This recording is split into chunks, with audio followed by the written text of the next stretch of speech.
ನಮಸ್ಕಾರ. ನನ್ನ ಹೆಸರು ರಾಜೇಶ್ವರಿ ಮೊಪ್ಗಾರ್ ಅಂತ, ವಿಜಯಪುರ ಜಿಲ್ಲೆಯಿಂದ. ನಾನು ಕೂಡ ಚಿತ್ರಕಲಾವಿದೆ.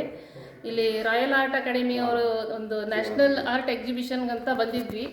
ಅಯಾಜುದ್ದೀನ್ ಸರ್ ಭಾಳ ಒಂದು ಪ್ರೀತಿಯಿಂದ ತಮ್ಮ ಗ್ಯಾಲರಿಯನ್ನು ತೋರಿಸೋಕೆ ನಮಗೆ ಇಲ್ಲಿ ಕರ್ಕೊಂಡ್ಬಂದರು. ಅವರ ಒಂದು ಇಲ್ಲಿ ಬಂದ ಮೇಲೆ ನಾವು ಒಂದು ವಿಚಿತ್ರ ಲೋಕ, ಒಂದು ವಿಸ್ಮಯ ಲೋಕವನ್ನೇ ತೆರ್ಕೊಂಡಂಗೆ ಆಯಿತು ನಮಗೆ.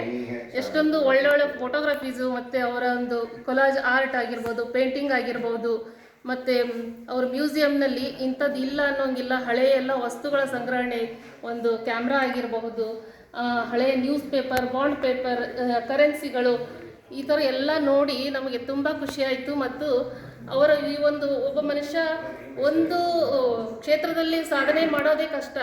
ಇಂಥ ಒಂದು ಮಲ್ಟಿಪಲ್ ಟ್ಯಾಲೆಂಟ್ ಇರುವಂಥ ಒಂದು ಸರ್ ಒಂದು ಗುಣ ವಿಶೇಷತೆ, ಅವರ ಒಂದು ಕಾರ್ಯಕ್ಷಮತೆ ಅದೆಲ್ಲ ಮೆಚ್ಚುವಂಥದ್ದು. ಮತ್ತು ಅವರು 40 ದೇಶಗಳನ್ನು ಸುತ್ತಿ ಬಂದಿದ್ದಾರೆ. ಒಂದು 65 ದೇಶದ ಕರೆನ್ಸಿಯನ್ನು ಎಲ್ಲವನ್ನು ಸಂಗ್ರಹಣೆ ಮಾಡಿದ್ದಾರೆ. ಒಂದು ಕೌಡಿ ದಮಡಿಯಿಂದ ಹಿಡ್ಕೊಂಡು ಈಗ ಪ್ರೆಸೆಂಟ್ ಇರುವಂತಹ ಎಲ್ಲ ಕರೆನ್ಸಿಗಳು, 65 ರಾಷ್ಟ್ರಗಳ ಒಂದು ಕರೆನ್ಸಿಯನ್ನು ನಾವು ಇಲ್ಲಿ ನೋಡಬಹುದು. ಮತ್ತು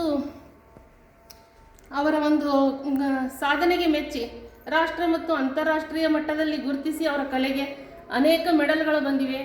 ಅದು ಎಲ್ಲ ನಮಗೆ ಹೆಮ್ಮೆ ತರುವಂಥದ್ದು ಅಂತ ನಾನು ಹೇಳ್ತೀನಿ. ಧನ್ಯವಾದಗಳು.